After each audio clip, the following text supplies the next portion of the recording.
Hello and welcome back to my channel. I'm so excited today because we're going to be talking about the Traitors US episodes 1 through 3. I discovered this show last year in season 2 and I immediately fell in love with it. I've never seen the UK version. I think there's an Australian version too. I've never seen that.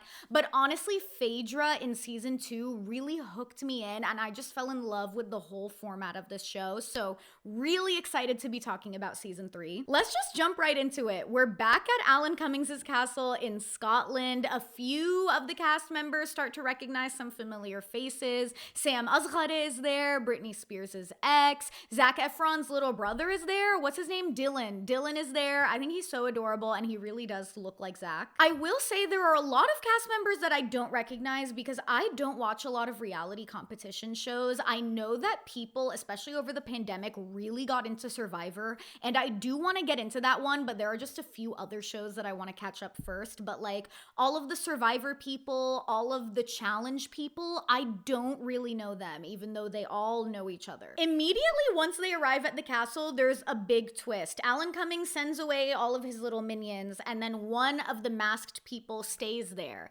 And Alan Cummings basically says, like, there's somebody under this mask.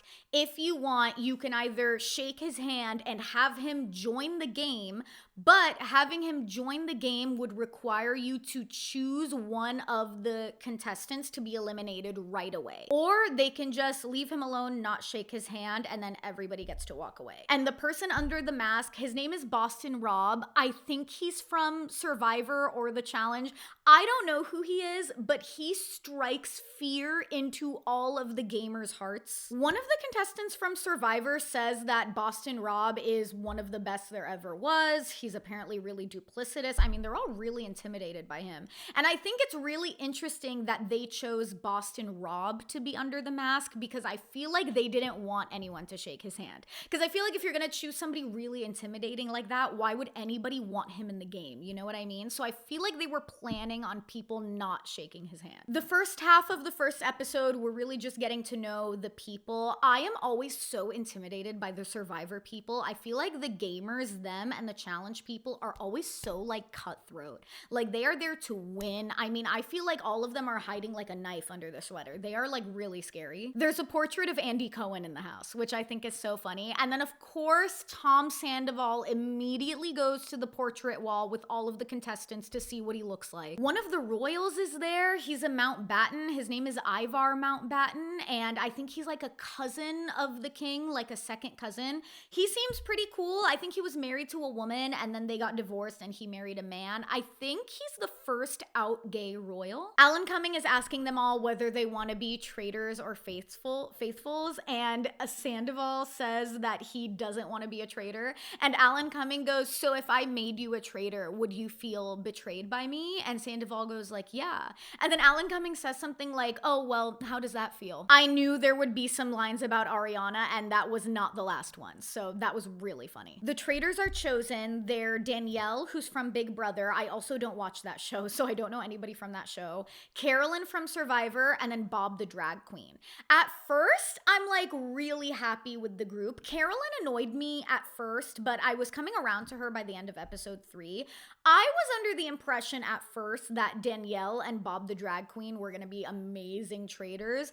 We'll get back to it later, but that whole equation was flipped. By the end of the 3rd episode, I was like, Carolyn might be the only smart one here. Robin Dixon and Tom Sandoval are like immediately suspicious of Chrishell for some reason when they all open their eyes. Sandoval is like doing the most. He like immediately tries to step into a leadership position and he's like, I don't know, like she just seemed really uncomfortable. She seemed like really shifty. And then Robin latches onto that for whatever reason. Chrishell immediately suspects it's because she's friends with Ariana, which is so funny. I would not put that past him. I'm not gonna dive into the challenges too much, otherwise we'd be here all day, but during the rowboat challenge, essentially what they have to do is they have to row to these different little floating platforms, and 2 people have to get off the boat at each individual platform before they can move on. And originally 4 housewives get off, 2 at each stop, and by the 3rd stop, Bob the drag queen is yelling at everybody like, it can't be another woman. No, all of the women cannot be sacrificing themselves. It has to be one of the men, because I think it's like Tony is like, okay, like all of the women have to get off. And honestly, honestly, I love that Bob said that. Thank you, Bob, because actually that's not fair. All of the women have to get off, then they don't get shields. It's like, I understand where the men were coming from. Like, yeah, we need more muscle power, but like, one of the women is a WWE champion. You want her to get off the boat? And it's so funny because Bob was in the confessional and he was like, yeah, no, that wasn't me being like a traitor. That was me being 100% honest. Like, it shouldn't be all women who got off the boat. But also, it doesn't really matter to me because I'm safe either way. I thought that was so funny, but I do love that he said that. And I'm gonna be 100% honest with you. I think I would have volunteered to get off the boat. Even though it would make me look like a traitor, truly, I just think by that point, I would have wanted to stop rowing. And it's so funny because Dorinda and Dolores, the housewife from New Jersey, they both get off just to like volunteer to be nice. And then they're sitting on that floating platform and they're like, wait, they're all gonna become suspicious that we're traitors because we just got off the boat. So funny because I probably would have realized that before they did, but I would have gotten off because I was so tired. And then by the third stop, when Bob is yelling at everyone saying it can't just be women, he volunteers to get off. And then Danielle, one of the other traitors, also volunteers to get off. At this point, neither of them know that they're traitors. So she volunteers to get off and she throws this whole crying fit. She's like, fine, I'll get off. Like, don't worry about it. I'll get off. And at first I was so impressed. I was like, this looks really good. I feel like I would not be suspicious of you. Then by the end of episode 3, I'm like, oh, actually Danielle is doing too much. There's too much crying. There's too much hysteria. She's being a little too talkative, like at like the breakfast tables, asking too many questions. She's just putting herself in the spotlight too much. But this first time she did it, I was all about it. Then the rest of the rowers decide that they're not gonna go all the way. They sacrifice the last 20,000. Then they row all the way back. They can't pick up the people who were on the little floating platforms. So then they go home and they don't wait for the other people to come back. They literally eat dinner without them. The people who were floating on the platforms, the people who were sacrificed, come home. There's like barely any food for them. Bob the drag queen is pissed. He starts stalking through the halls looking for people. Then we're with Alan coming in the woods. Rob is back. Boston Rob is back. And then 2 other people also join him. 2 other masked people. I think at this point we don't know who they are, but eventually it's revealed that it's a guy from Big Brother and a guy from The Challenge. 2 shows that I don't watch. I am surprised that they chose 3 men and they didn't at least have 1 woman there. But it is revealed that Rob is going to be coming back as a traitor. He doesn't get to choose. And also the other 2 guys, the challenge guy and the Big Brother guy, don't know that. I do think it's really interesting. I think people online were talking about this, but like for me, if I was playing the traitors and we saw Boston Rob, then he left, and then later Alan coming reveals that he's coming back, I would immediately assume, like, okay, he brought in these 3 people out of nowhere. One of them has to be a traitor. And it's interesting because in the 3 episodes at the round tables, none of them talk about that. And I know some people were saying they think the show is scripted because of that. I don't know. I mean, I believe that all reality shows are scripted to some extent, but like, I do think it's really weird that they bring in Rob and 2 other guys in the 2nd episode, and none of the faithfuls are like, wait, let's look at these 3 guys they brought in. They wouldn't just bring them in for no reason. It's kind of weird that none of them suspected that. The first meeting of the traitors is kind of a disaster. They're really butting heads. At first, it's Danielle versus Carolyn, and then Bob the drag queen kind of teams up with Danielle against Carolyn. So honestly, I feel kind of bad for Carolyn. Even though she was kind of annoying at first, I just feel like Danielle and Bob the drag queen are really just kind of steamrolling her. I feel like she hasn't had the chance to like input her opinions and like execute something that she wants to do. It's all just about what Bob the drag queen and Danielle want to do. They end up killing Dorinda first, which I think is crazy. It doesn't make any sense because all 3 of them know that the faithfuls are already suspecting Dorinda. Dorinda has a really big personality. She's kind of abrasive. The faithful have literally been saying like, oh, Dorinda volunteered to get off the boat. She's been saying this, and this to me. I think think she's a traitor. And for some reason, the traitors choose her to kill. Like, I understand they want to kill a housewife, fine. There are like, what, 5 housewives there? They could have chosen Robin, they could have chosen Dolores, they could have chosen, oh my god, what's her name? Ayan.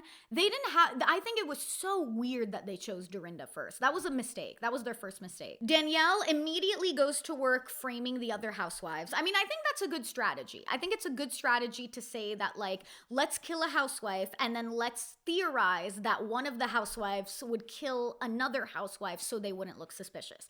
I think that's a really good idea. I'm just so shocked that they killed Dorinda first. At the first round table, the names that are kind of thrown out are Robin, Wells, Sam, and Chrishell. And the funniest part of this round table, truly the best part, was Tom making his case about Chrishell. And he goes, yeah, I don't know, like when we I was the first one to take my blindfold off after Alan chose the traitors, and you just seemed like really uncomfortable. And Chrishell goes, well, yeah, I took my blindfold off and you were staring at me like this. So yeah, I looked uncomfortable because you make me uncomfortable. And the way that shut him up so fast, her name did not escape his mouth for the next hour. Wells gets banished first, which is just a mistake by the faithfuls, obviously. I mean, like a lot of them said, the first round table is the hardest. Like, I totally get it. It was honestly very reminiscent of Peter from last season. Like, the guy who's playing the smart game can kind of come off as suspicious. So, like, I guess I get why they voted him off. And he says, like, when he's leaving, he's like, sometimes playing the smart game isn't always the smartest decision, and then he leaves. I think it's such a shame that they voted him out first, because I think he would have been such an ally to the faithfuls. Like, I think they really lost a good game player when they voted him out. I do think a theme at all of the roundtables is Bob the drag queen is speaking way too much. And I don't mean that in a rude way. I don't mean like he's annoying, he needs to shut up, I don't like hearing him talk. He's a traitor. When you are a traitor, you cannot be the center of attention at any time. It's such a delicate balance. You can't be too quiet, you can't not be saying anything, but you should not be the one who is leading the conversation. I think that's what he wants. I think he wants to be leading the conversation because he thinks it puts him in a position of power, but the problem is it just puts him under scrutiny. And Dylan Efron picks up on that by episode 2. So then in episode 2, the 3 newcomers come into the fold. They're not allowed to vote at the round table, but they're officially kind of in the mix. Boston Rob and the 2 other people from Big Brother and the Survivor, I'll know their names by the next video. They each have a shield that they get to choose who to give out. So the people who end up having the shield are Dylan, Tony, and Jeremy. And this is truly when I knew that the traitors don't know what they're doing. They think they know what they're doing and they don't. Because why was their second kill Ayan? That doesn't make any sense. You kill one housewife, and sure, it makes sense that like you could pin it on another housewife and be like, oh, Robin, you definitely killed one of the housewives because you wanted to get the suspicions off of you. You wanted people to think like, oh, well, a housewife wouldn't kill another housewife. No way.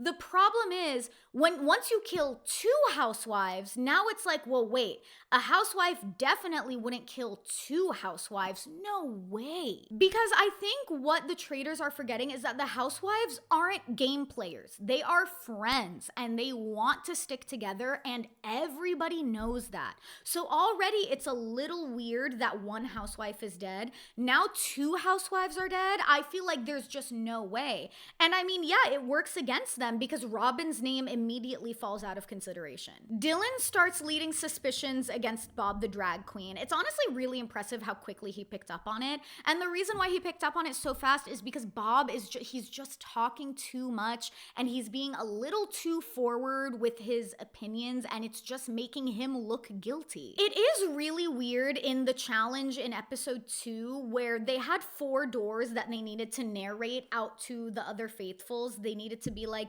oh, okay, we're trying the door on the left with the blue diamonds and the yellow stars, whatever. Why didn't they just number the doors 1 through 4? Why didn't they just say like, okay, the door on the left is number 1 and the door on the right is number 4? I'm wondering if the producers told them like, you can come up with a system for the doors, but you're not allowed to use numbers. Because I feel like that would have been so obvious. Just be like, door number 2. At the second round table, Bob gets so pissed at Dylan for bringing up his name, and I honestly felt so bad for Dylan. I feel like Bob was just steamrolling him and not letting him get a word out and just being like super intense. I mean, I understand that's the game.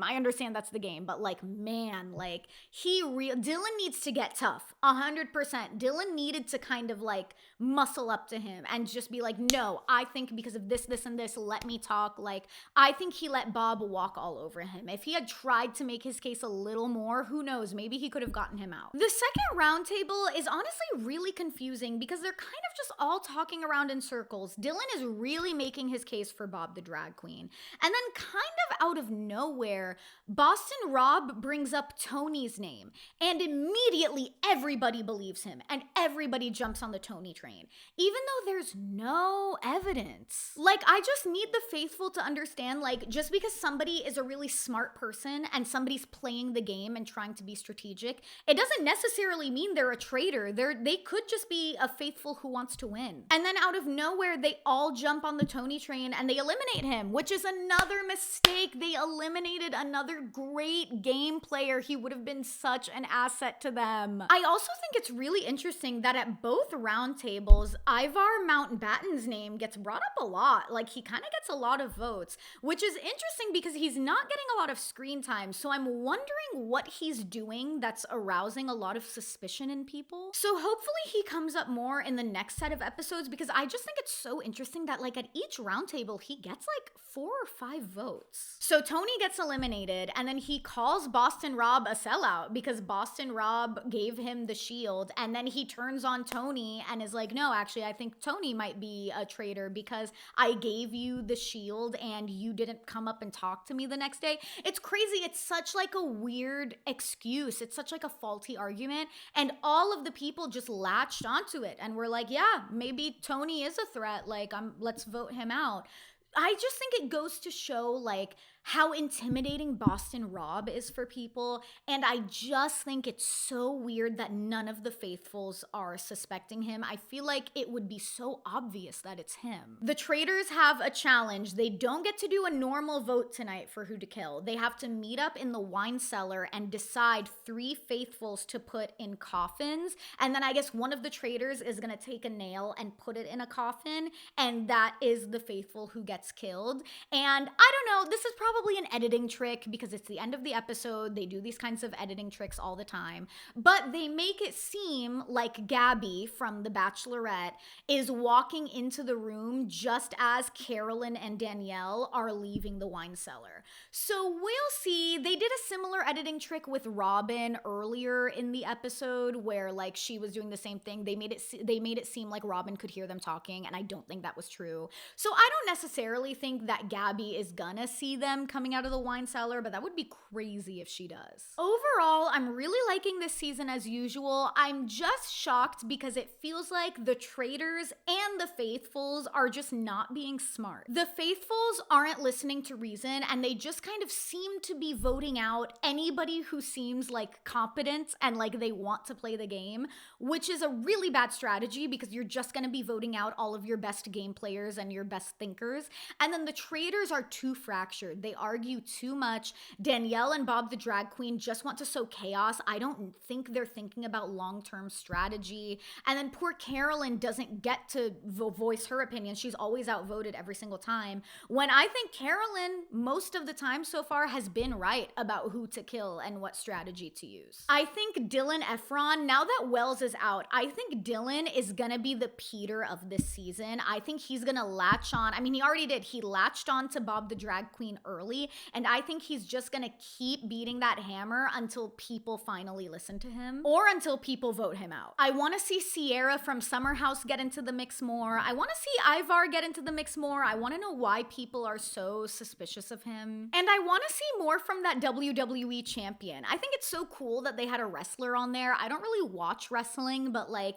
I feel like a female wrestler, she's supposed to be like tough, right? She's probably really strong. She's probably really confident. I want to see her or have a little more opportunities. I think right now there's just so many people, you can't give everyone their screen time. But I'm looking forward to where this season takes us. It's interesting because I feel like normally I root for the traitors, but I actually think this season I might be rooting for the faithfuls more. But let me know your thoughts. I'm curious to hear what people's perception of this season are. Thank you so much for watching. I'll be back in a couple days with a new Housewives recap, and then I'll be back next week with a recap on the next 3 episodes of The Traitors. Don't forget to subscribe if you haven't already, and I will see you next time.